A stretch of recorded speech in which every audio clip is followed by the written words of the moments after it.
good morning mga ka-reels, mga ka-tiktok. Ito nagbuo tayo ng ating air compressor.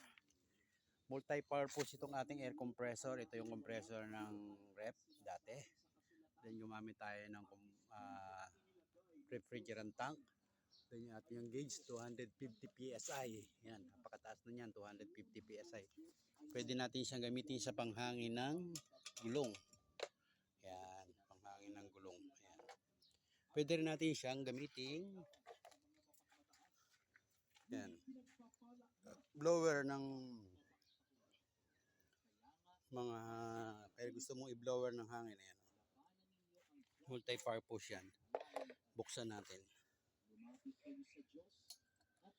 Yan, buksan natin. Then ito yung ating